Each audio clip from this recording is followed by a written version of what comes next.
오늘 말씀의 제목을 같이 한번 읽어보겠습니다. 자, 시작. 구원의 비밀과 회복. 네, 오늘은 구원의 비밀과 회복이라는 제목을 가지고 로마서 강의 17번째 말씀을 함께 나누려고 합니다. 자, 오늘은 가정의 달 5월 첫째 주입니다. 여러분, 우리에게 주어진 가정은 어때야 될까요? 그저 생활의 단위로서의 가정이 아니라 믿는 우리에게 있어서 이 가정이라는 것은 참 소중한 것인데, 우리가 이루고 있는 이 가정은 하나님께서 이 가정을 통해서 원하신 것들이 분명히 있을 겁니다. 믿음과 또 사랑, 그리고 구원의 이야기가 늘 흘러넘치는 그런 바로 축복의 자리, 그것이 가정이어야 하지 않을까 싶습니다. 부모와 자녀가 함께 앉아서 예배를 드리고 또 서로를 위해서 기도하고 중보하고 또 하나님 안에서의 뜻과 삶을 함께 나누면서 그렇게 하나님의 백성으로 살아가는 그 삶의 그 자리, 그것이 바로 가정이어야 되지 않을까. 그렇게 될 때 그 가정을 통해서 구원의 계획이 흘러가고 또 실현되어지고 하나님께서 기뻐하시는 거룩한 통로가 되지 않겠습니까? 우리 모든 성도님들의 가정이 이런 하나님의 뜻이 실현되어지는 거룩한 통로가 되시기를 주님의 이름으로 축복합니다. 근데 이건 굉장히 이제 저는 그 이상을 꿈꾸는 사람이죠. 저는 이제 몽상가입니다. 그렇죠? 한번 말씀드린 적 있지만 목사가 소망을 잃어버리면 더 이상 목사가 아니다 이런 생각이 들어요. 우리 성도들이 하나님의 사람으로 세워지고 이 땅에 하나님의 나라가 회복될 것에 대한 소망이 사라진 채 그저 목회적 책임과 또 직업적 어떤 책임감만 가지고 이 앞에 선다면 제가 무슨 더 이상 목사이겠습니까? 그냥 직업군이겠죠. 근데 우리에게 주어진 어떤 이런 이상과는 다르게 현실이 사실은 굉장히 척박합니다. 그렇죠? 믿음의 세대가 자꾸 끊어집니다. 부모와 자녀 세대 사이에 믿음의 개성이 잘 안 이루어져요. 가정 안의 외배가 자꾸 무너집니다. 복음의 능력이 점점 잊혀져 갑니다. 대화가 자꾸 단절됩니다. 신앙의 이야기가 그저 사적인 이야기로 자꾸 밀려나가게 됩니다. 이런 상황 속에서 정말 하나님의 구원 계획이 우리 가운데 여전히 있는가에 대한 질문이 떠오르게 되죠. 그런데요, 놀랍게도 이러한 우리의 질문이 바울의 시대에도 있었다라면 여러분 어떻습니까? 앞서 우리가 로마서 10장에서 바울은요 이런 얘기를 했죠. 이스라엘이 복음을 들었는데도 불구하고 그들이 그 복음을 받아들이지 않고 불순종했다라고 얘기합니다. 그걸 굉장히 안타까워했죠. 오히려 그 복음을 불순종할 뿐만 아니라 자기 나름대로의 율법과 규율들을 만들어서 그걸 지킴으로 하나님의 의가 아니라 자기 의를 세우는 것까지 했다라고 얘기합니다. 이런 복음은 분명히 전해졌거든요.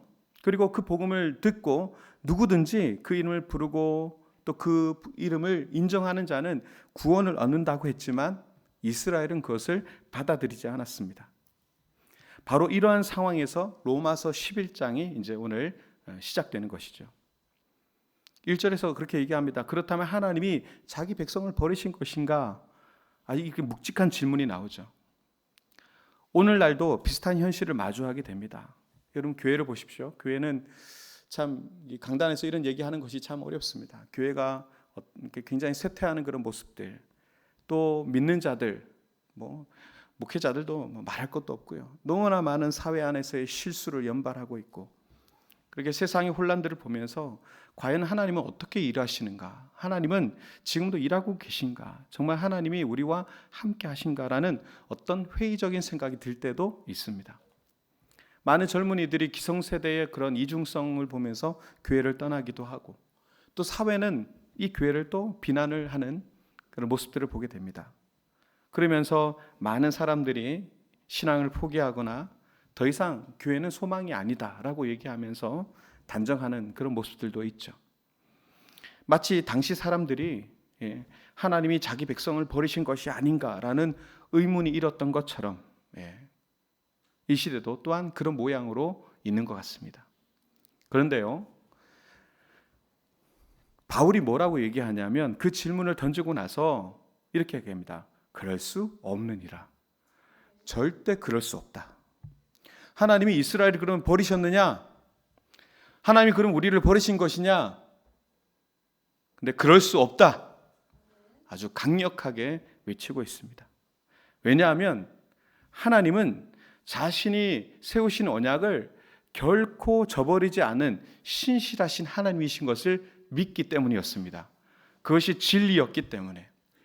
오늘 로마서 11장은 이스라엘의 거절 그리고 이방인의 구원, 결국 그것이 돌아 이스라엘의 회복이라는 놀라운 구원의 드라마가 연결되어지는 장입니다. 오늘 본문을 우리가 앞에 상단부만 읽었지만 11장 전체를 오늘 함께 나눌 겁니다.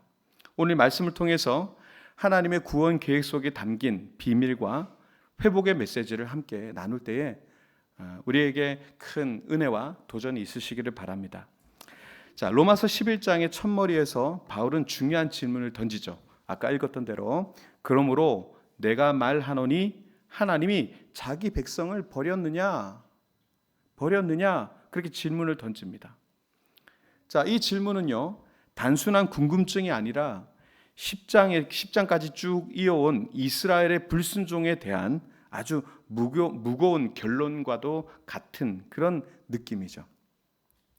복음을 거부하고 예수를 메시아로 받아들이지 않는 이스라엘, 그 모습을 볼 때에 과연 하나님이 그들을 포기하신 것인가? 그러나 바울은 단호하게 그럴 수 없다라고 외칩니다. 그리고 증거를 갖다 대는데 어떤 증거냐? 바로 자기 자신의 존재를 얘기합니다. 바울이 자기를 소개합니다. 나는 베냐민 지파 출신이다. 혈통으로는 이스라엘 사람이다. 복음을 받아들인 유대인이다. 그렇게 소개합니다. 나도 이스라엘인이요 아브라함의 씨에서 난 자요 베냐민 지파다. 이 말이 뭡니까? 내 삶 자체가 유대인 중에 유대인, 바리새인 중에 바리새인이었던 내가 예수 그리스도를 영접하여 구원을 받았으니 내 삶 자체가 하나님의 놀라운 계획, 우리를 향한 구원의 약속이 저버려지지 않았음을 증거하는 것이 아니냐. 나를 봐라 이렇게 얘기하는 것입니다. 그리고 여기서 덧대서 엘리야 선지자에 대한 얘기를 하고 있습니다. 마침 저희가 새벽에 지금 열왕기를 다루고 있는데요. 앞서 이제 지금 엘리사를 다루고 있지만 엘리사의 스승이 되는 엘리야에 대한 얘기를 우리가 나눈 적이 있습니다. 엘리야가 있던 시대는 정말 이스라엘의 정말 영적 암흑기입니다. 모든 선지자들이 그 악한 왕들에 의해서 핍박을 당하고 죽임을 당했던 그런 시기였습니다. 그때 엘리야는요 하나님 앞에 호소합니다. 모든 선지자들이 다 죽임을 당하고 저밖에 남지 않은 것 같습니다. 나 혼자 남았습니다. 그런데 저까지 지금 찾아서 죽이려고 합니다. 이렇게 얘기를 했습니다. 그러자 하나님께서 어떻게 얘기하시냐면 나는 바알에게 무릎 꿇지 않은 7,000명을 아직 남겨두었다. 바알에게 무릎 꿇지 않은 7,000명이 남아있다라고 엘리야에게 말씀하셨습니다. 이것이 바로 남은 자의 원리입니다. 여러분 사람의 눈에 보기에는 다 무너지고 다 엉망이 됐고 실패한 것 같아도 하나님은요 언제나 그분의 뜻을 따라 남겨두신 이들을 통해서 구원의 역사를 이루어 가심을 여러분 기억하시기 바랍니다. 바울은 이 원리가 자신의 시대에도 여전히 유효하다고 말하고 있고 바로 그 남은 자가 자신임에 대해서 지금 얘기하고 있습니다. 이스라엘이 복음을 거부했지만 그들 가운데 지금도 은혜로 택하심을 입은 자들이 남아있다라고 얘기하고 있는 거죠. 이 말씀은 오늘을 살아가는 우리에게도 굉장히 중요한 진리가 됩니다. 여러분 구원이라는 것이 어떤 것입니까? 내가 쌓은 공로나 열심이 아니라 오직 하나님의 긍휼과 사랑으로 은혜로 인해서 주어지는 선물, 그것이 바로 구원이죠. 그것이 근데 남은 자의 조건입니다. 근데 이 남은 자라는 것에 대해서 조금 이제 하나는 얘기를 해야 될 것 같은데 이 남은 자의 개념을 굉장히 잘못 오용하거나 해석하는 경우들이 있어서 그렇습니다. 특히 이단 또 사이비 종교에서는 이 성경을 가지고 이걸 얘기할 때 이 남은 자를 얘기할 때 우리가 바로 참된 남은 자다라고 얘기합니다. 우리가 진짜 남은 자다.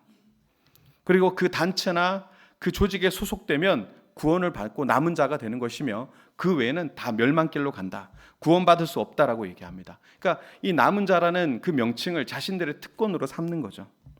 근데요 성경은 결코 교단, 조직, 전통 이런 것들의 조건으로 인해서 남은 자를 정의하지 않습니다.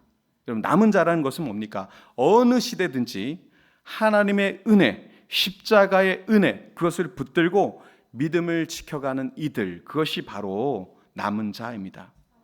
그런 사람들은요, 세상이 아무리 요동치고 흔들려도요, 하나님의 말씀에 붙들려 있기 때문에 견고합니다. 무너지지 않습니다.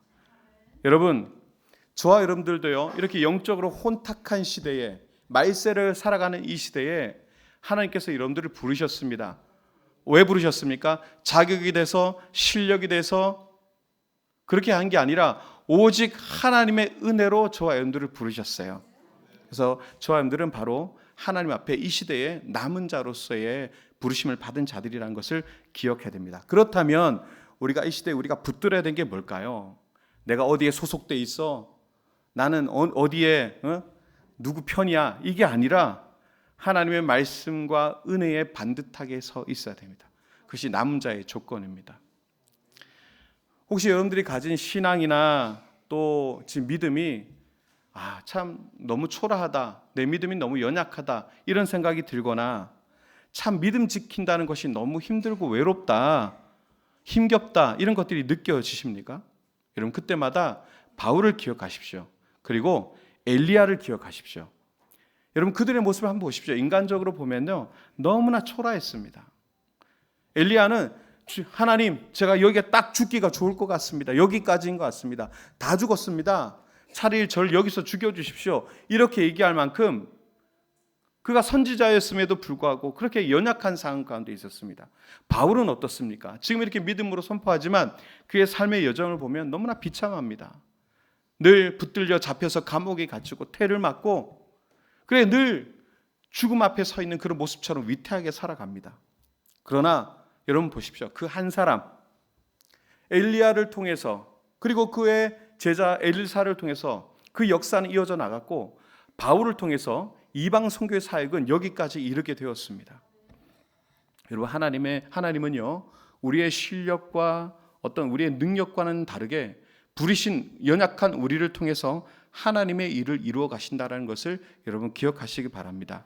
오늘 우리가 이 남은 자리를 잘 지키면서, 남은 자의 자리를 잘 지키면서 하나님의 은혜를 붙들어 간다면 여러분들의 어떤 형편과 상황과는 상관없이 우리를 통해서 하나님의 역사는 지속될 것을 믿습니다. 자, 이어지는 11절로 가서 보면요, 바울은 이스라엘의 이 하나님을 향한 거부, 이 실족이 단순히 실패가 아니라 이방인의 구원을 위한 기회가 되었다라고 그렇게 설명을 합니다. 여러분, 우리가 때때로 실패라는 단어 앞에 딱 서면요, 어떤 느낌이 듭니까? 여기까지인가 보다, 끝났다, 실패, 그러면 똑같은 단어로 끝, 이렇게 생각하잖아요. 그렇지 않습니까? 하지만 하나님은 어떻습니까?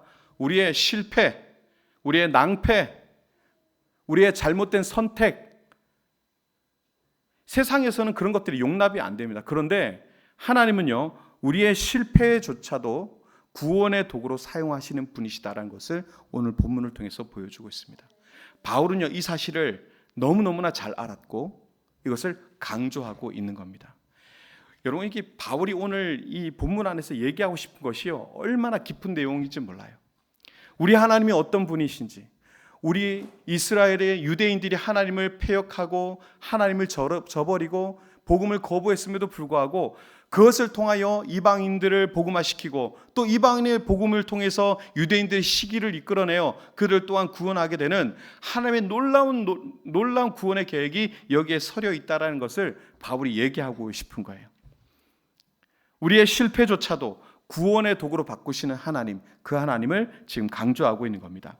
자, 11절을 보시면 그가 이렇게 얘기합니다. 같이 한번 읽어볼까요? 자, 쉬운 성경으로 가져왔습니다. 시작. 그러므로 내가 다시 묻습니다. 이스라엘이 걸려 넘어져 완전히 망하고 말았습니까? 결코 그렇지 않습니다. 오히려 그들의 죄 때문에 구원이 이방인들에게 이르게 되었고 이스라엘은 이방인들을 보고 시기하게 되었습니다. 아멘. 여러분, 이스라엘은요, 완전히 마음 문이 닫혀서 예수를 거부했어요. 십자가에 못 박아 죽였어요. 그러면 이 정도면은 예수를 완전히 부인하고 그를 완전히 죽였다면 여기서 끝났구나. 정말 하나님의 구원의 역사가 여기서 끝났구나. 이런 생각이 들었는데 지금 그렇지 않다라고 얘기합니다. 그러고 나서 어떤 얘기합니까? 오히려 그들의 그러한 죄 때문에 구원이 이방인들에게 이르게 되었고, 그리고 거기서 더 나가서 그 이방인들로 인해서 관심 없던 유대인, 예수를 죽인 유대인들이 갑자기 그걸 보면서 시기하는 마음이 생겼다. 이렇게 얘기하고 있는 겁니다. 이거 참 놀라운 역전이거든요. 자, 하나님은 이스라엘의 불순종을 통해서 이방인의 구원을 열어버리셨고, 더 나아가 이방인의 믿음을 다시 이스라엘 향한 부르심의 도구로 사용하시는 놀라운 섭리로 가고 있는 거죠. 그럼 실패가 실패로 끝나지 않고 오히려 새로운 시작의 도구가 된 겁니다. 이게 이제 구원의 선순환이라고 하거든요. 순서대로 나열해 보면 이스라엘의 거절, 그리고 어떻게 하면 이방인의 구원, 그리고 이스라엘의 시기, 그리고 끝에는 이스라엘의 회복, 이렇게 이어집니다. 이게 구원의 선순환입니다. 좀 복잡한가요? 전혀 복잡하지 않습니다. 하나님의 놀라운 섬세한 그 계획, 구원의 계획이 이 안에 흐르고 있다는 것을 볼 수 있는 거죠. 여기서 시기한다라는 표현인데 이 시기라는 것이 저도 좀 이해하기가 좀 어렵더라고요. 시기? 근데 이건 굉장히 좀 어떻게 보면 원초적인 것 같아요. 예를 들어서 한번 이런 얘기 해볼까요? 한 가정에 두 아이가 있습니다. 가정이 다르니까.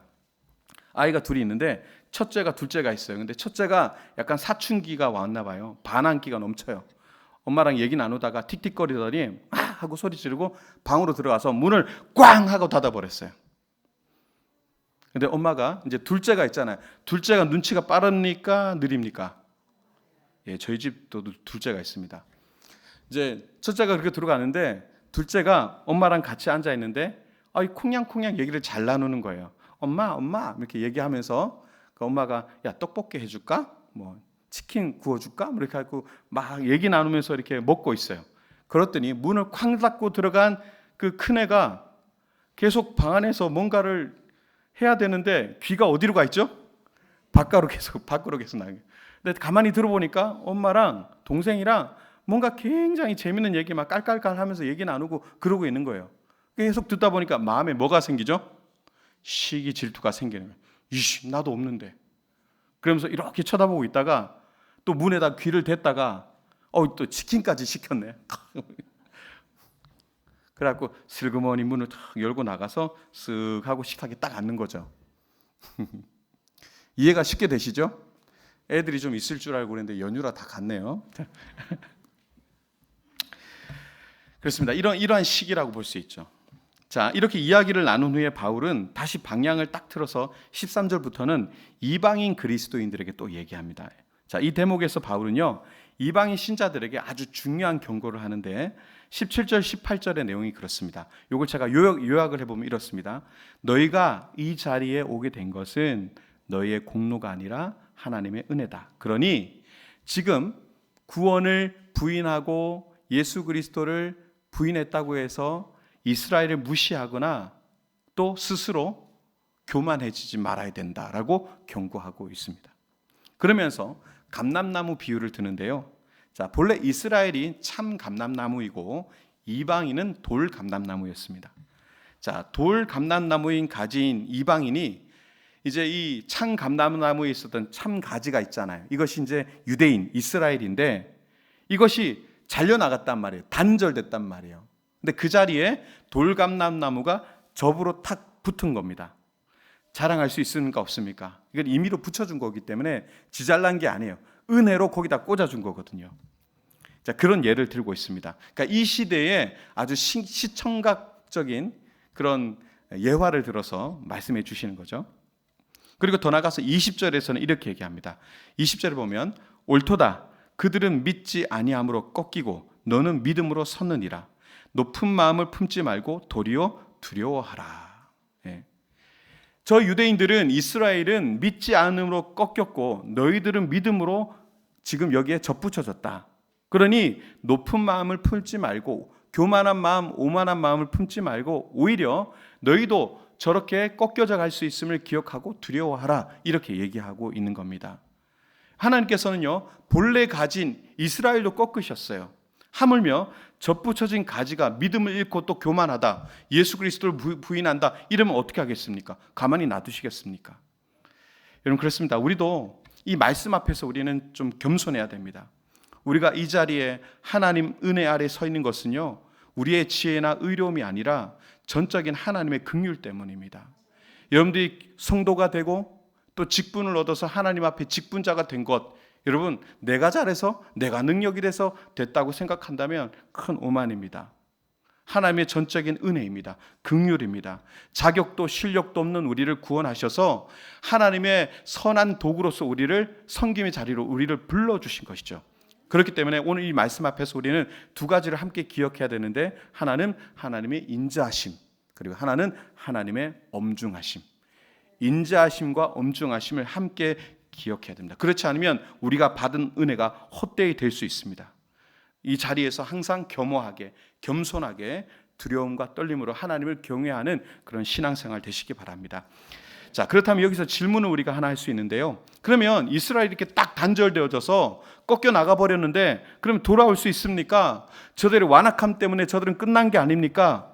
근데 바울은요, 여기서 답변을 쭉 이어가게 됩니다. 그것이 바로 본문 오늘 25절부터 시작되어지는 하나님의 구원이라고 하는 챕터입니다. 여러분, 성경에 보시면 하나님의 구원이라고 딱 써 있어요. 자, 정확하게 하나님의 구원의 비밀을 여기서 얘기하고 있습니다. 바울은 구원의 계획 가운데 감추어진, 성경에는 비밀, 미스테리온이라고 하는 단어를 직접 쓰고 있는데요. 자, 그 비밀은 바로 하나님께서 이방인과 유대인들 모두를 구원하시기 위한 놀라운 순서와 계획에 관한 내용입니다. 근데 이 내용은 아까 앞에서 좀 말씀을 드렸습니다. 자, 바울이 이렇게 얘기합니다. 우리 25절에서 27절을 같이 읽어보겠습니다. 자, 시작. 형제 여러분, 나는 여러분이 스스로 똑똑하다고 생각하는 일이 없도록 하기 위해 이 비밀에 대해 알기를 원합니다. 비밀의 내용은 이렇습니다. 이방인의 충만한 수가 하나님께 돌아오기까지 이스라엘 중에 얼마는 완악한 채로 있게 된다는 사실입니다. 그리하여 온 이스라엘이 구원을 얻을 것입니다. 성경에 이렇게 기록되어 있습니다. 여기까지만 하겠습니다. 자, 여기 이걸 좀 간략하게 제가 요점을 정리해 보면은, 이스라엘의 일부가 완악하게 된 것은 이방인들이 하나님께 돌아올 때까지이며, 결국 온 이스라엘이 구원을 받게 될 것이다. 결국 하나님께서 원하시는 건 뭡니까? 모두 다 구원을 받는 것입니다. 유대인, 이방인 할 것 없이 모두가 구원받게 되는 것이 하나님의 계획이고요, 하나님의 섭리입니다. 자, 이 말씀에서 하나님께서 유대인을 버리지 않으셨다라고 얘기하는 것을 우리가 분명히 깨달을 수 있습니다.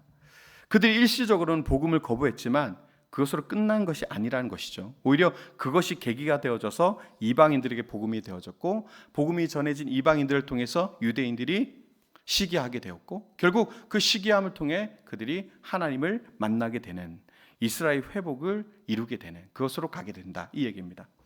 여기서 말하는 온 이스라엘은 단지 유대인 민족 하나를 얘기하는 것이 아니겠죠. 이것은 아까 얘기했던 남은 자들에 대한 얘기입니다. 예수 그리스도의 복음을 받아들이고 하나님의 자녀가 됐다는 그 사실을 믿고 나아가는 믿음의 하나님의 자녀들, 그 사람들을 얘기하는 것입니다. 바로 저와 여러분들을 얘기하는 것이죠. 하나님은 그렇습니다. 아브라함과 맺으신 언약을 기억하시고 이스라엘을 끝까지 포기하지 않으십니다. 여러분, 이스라엘을 구원한 그 연유가 뭡니까? 로마서 우리가 나누면서 아브라함도 구원받은 이유가 뭐였습니까? 그는 갈대아 우르에서 우상을 깎아 만들던 아버지 데라의 자식으로 태어나서 그렇게 아무런 실력과 자격이 없는 가운데 있었습니다. 그러나 하나님께서 그 아브라함을 불러내어 그의 믿음을 통해서 그를 구원해 내셨고, 그를 통해서 구원의 복음을 너를 통해서 복의 근원이 되게 하고 너의 자손으로 하여금 나라를 이루게 할 것을 약속하셨잖아요. 그 약속이 있었어요. 그런데 약속이 있기 때문에 지금 중간에 이스라엘 백성들이 예수 그리스도를 부인하는, 그래서 스스로 하나님과의 단절의 길을 택했지만 그럼에도 불구하고 하나님의 그 언약의 약속은 계속해서 유유히 이어지기 때문에 오히려 그들의 잘못된 선택을 꺾으셔서 오히려 구원에 이르게 하는 역전의 하나님으로 역사하신다는 것입니다. 하나님은요 절대 포기하지 않습니다. 이스라엘을 포기하지 않습니다. 저와 여러분들을 결코 포기하지 않습니다. 바울은 이것을 너무너무 기뻐했어요. 그리고 바울이 이렇게 얘기합니다. 28절을 보면 이렇게 되어 있습니다. 복음의 관점에서 볼 때 이스라엘은 여러분들 때문에 하나님의 원수가 되었습니다. 그러나 선택의 관점에서 볼 때 그들은 조상들 때문에 하나님의 사랑을 입은 사람들입니다. 자, 이게 무슨 얘기냐면 이스라엘은 여러분들 자신들 때문에 하나님과 원수가 되었습니다. 심판의 대상이 되었습니다. 그러나 선택의 관점에서 볼 때, 하나님의 구원의 관점에서 볼 때는 이미 그 조상, 바로 아브라함의 사랑과 약속을 입은 그 언약 때문에 여전히 그들은 하나님의 사랑을 받고 있습니다라고 얘기하고 있는 겁니다. 조금은 신학적이죠. 근데 바울은 이 모든 것들을 관통하고 있었어요. 여러분, 이걸요 하나님의 언약의 신실함이라고 얘기합니다. 저와 여러분들이 때론 기도하면서도 잘못된 선택을 할 수 있고요, 신앙생활 열심히 한다면서도 엉뚱한 길을 갈 때가 있습니다. 때론 우리가 지쳐서요 하나님이 없다 그렇게 말로 하면서 실족할 때도 있습니다. 그럼에도 불구하고 하나님의 사랑이 끊어지느냐? 절대 그럴 수 없다. 이것이 바울이 얘기하는 바입니다. 여러분, 하나님은요 사랑의 하나님이고 긍휼의 하나님이고 신실한 하나님이신 줄로 믿습니다. 우리는 이 세상 살아가면서 실수하면요 끝납니다. 그런 세상에 살고 있어요. 한번 실패하거나 실수하면요 관계가 그냥 끝나버린 시대를 살고 있어요. 그러나 하나님은요 절대 우리와 함께 이룬 그 약속을 저버리지 않고 취소하시지 않는 분이신 줄로 믿으시기 바랍니다. 이에 대해서 바울이요 아주 놀라운 고백을 하는데 그것이 32절 말씀입니다. 32절을 같이 한번 읽어볼까요? 자막을 제가 읽겠습니다. 하나님이 모든 사람을 순종하지 아니하는 가운데 가두어 두심은 모든 사람에게 긍휼을 베풀려 하심이로다. 자, 하나님은 불순종하는 것조차도 사용하셔서 구원의 문을 열어가시는 분이라고 하셨죠. 여전히 순종하지 않은 가운데 있지만 그 모든 사람에게 하나님은 이미 긍휼을 베푸시기로 결정하셨다는 것입니다. 실패 속에서도 길을 내시는 하나님, 그분의 계획은 인간의 상식과는 다릅니다. 놀랍고 지혜롭고 자비롭습니다. 우리의 처지를 보면, 나의 믿음의 실력을 보면 낙심하고요 끝났다는 생각이 들죠. 하나님, 저 이제 구제불능입니다. 더 이상은 안 될 것 같습니다. 주님도 포기하십시오. 그러나 하나님은 포기하지 않습니다. 나는 포기해도 주님은 포기하지 않습니다. 바울은 이러한 모든 구원의 경륜, 하나님의 놀라운 경륜을 말하고 나서 어떻게 마무리하냐 하면 33절에 찬양을 합니다. 경배를 합니다. 이렇게 얘기합니다. 깊도다 하나님의 지혜와 지식에 풍성하며 그의 판단은 헤아리지 못할 것이며 그의 길은 찾지 못할 것이다. 하나님의 지혜와 지식이 풍성하다. 우리는 그 뜻을 헤아릴 수 없다. 그분의 길을 우리는 찾을 수 없다. 우리의 눈에 보기에는 유대인이 실패한 것처럼 보였고 이방인의 구원도 어쩌면 우연처럼 보일 수 있지만 모든 과정 속에서 하나님은 철저하게 계획하고 계셨다는 것입니다. 우리는 하나님의 이 일을 다 알 수는 없습니다. 이해할 수 없습니다. 그러나 확신을 할 수 있습니다. 그 계획은 완전하고요, 그 끝은 어디로 갑니까? 모든 인류의 구원으로 가게 되어 있다는 겁니다. 할렐루야. 모든 시작 그리고 과정 결말까지 전부 다 누구의 손에? 하나님의 손에 있습니다. 우리의 지금의 상황과는 상관없다는 겁니다. 말씀을 정리하겠습니다. 여러분, 오늘 로마서 11장은 우리에게 이렇게 말합니다. 하나님의 구원 계획은 사람의 실패로 절대 무너지지 않는다. 결코 사람의 실패로 무너지지 않는다. 오히려 하나님은 그 실패마저도 사용하셔서 더 큰 놀라운 은혜, 구원의 은혜로 사용하신다. 이것이 오늘 메시지였습니다. 하나님은 이방인의 회복도 이스라엘 회복도 끝까지 신실하게 이루시는 분이신 줄로 믿습니다. 그 약속은 한치의 오차도 흔들림도 없습니다. 여러분, 우리는요 그 은혜의 택함을 받은 남은 자들입니다. 여러분들이 잘나서가 아니라요 오직 하나님의 긍휼 때문에 남은 자가 되었습니다. 그런데요 우리가 남겨졌다, 그저 하나님의 은혜를 입었다, 여기서 끝나는 게 아닙니다. 우리는 어떻게 되느냐면 다시 뿌려져야 되는 존재가 돼야 되는 거예요. 우리가 이곳에 남겨진 이유가 뭐겠습니까? 그냥 남겨놨다 이게 아닙니다.